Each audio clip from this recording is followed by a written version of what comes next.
मैं आपसे जानना चाहूंगी, अगर हम फिजियोथेरेपी की बात करें तो मैं जानना चाहूंगी सबसे पहले कि ये फिजियोथेरेपी होता क्या है और इससे किन बीमारियों से इससे छुटकारा पाया जा सकता है और कब इसकी जरूरत पड़ती है, इस बारे में विस्तार से बताएं।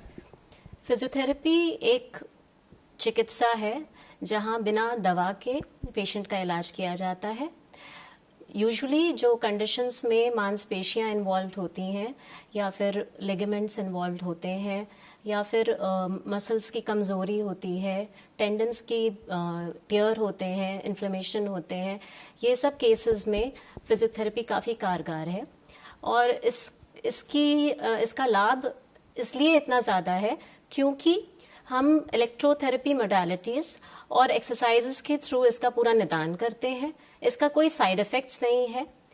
तो इस तरह से फिजियोथेरेपी कई कंडीशंस में during pregnancy, after pregnancy, musculoskeletal injuries, neurological conditions जैसे paralysis, brain injury, spinal cord injury, Parkinson's disease और कई डिजीजेस में ये कारगर है। आईसीयू पेशेंट्स में बिना फिजियोथेरेपी के पेशेंट को वापस चलने तक लाना बहुत इम्पॉसिबल जैसा माना जाता है।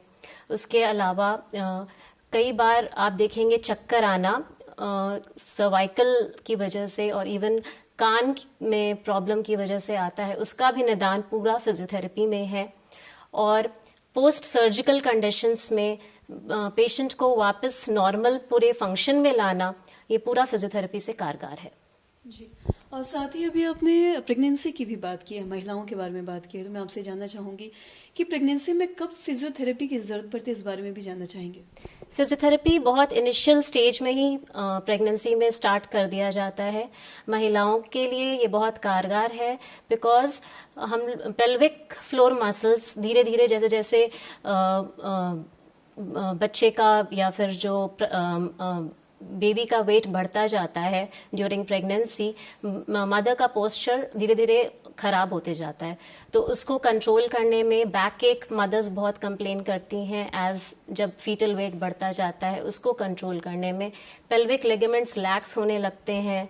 फिर जैसे जैसे प्रेगनेंसी बढ़ता है उस वैसे वैसे नॉर्मल डिलीवरी की तरफ ले जाने के लिए सारे मस्क्यूलेचर को, पेल्विक मस्क्यूलेचर को स्ट्रांग बनाने में इसका काफ़ी बड़ा रोल है जी।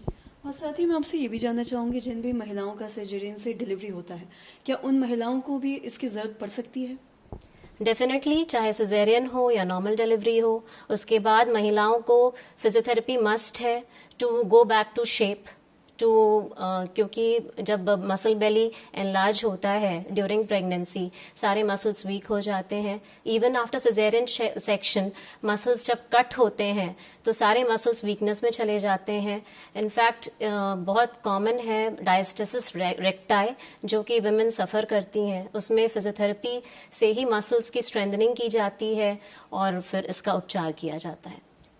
और साथ ही मैं ये भी जानना चाहूंगी, किन उम्र के लोगों को फिजियोथेरेपी करवाया जाता है? अगर हम बच्चों के बारे में बात करें, जो नवजात बच्चे होते हैं या फिर 8 से 9 साल वाले जो बच्चे होते हैं, क्या उनमें भी फिजियोथेरेपी करवाया जा सकता है?